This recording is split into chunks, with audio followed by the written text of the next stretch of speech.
কোথা থেকে আসছে আমি ওটা চিন্তা করলাম, কোন জায়গা থেকে আসছে। আসলে মূলত ডাক্তারি বিদ্যাটা ছিল মুসলমানদের হাতে। ইবনে সিনা হাসপাতালের নাম শোনেন না?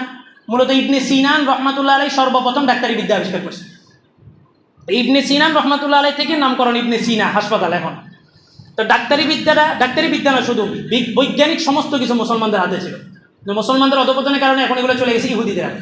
এখন বর্তমান যে এলোপ্যাথিকের যে চিকিৎসা, এই চিকিৎসা ব্যবস্থা সম্পূর্ণটা কার হাতে?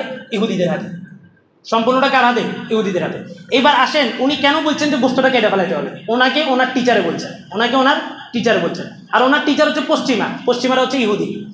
এবার আসেন কেন কাটতে বলছে। কাটার মূল বিধান হচ্ছে মুসা আলাইহিস সালামের ধর্ম ছিল খুব কড়াকড়ি, আর ঈসা আলাইহিস সালামের ধর্ম ছিল খুব ছাড়াছাড়ি, ইফরাত ও তাফরিদ।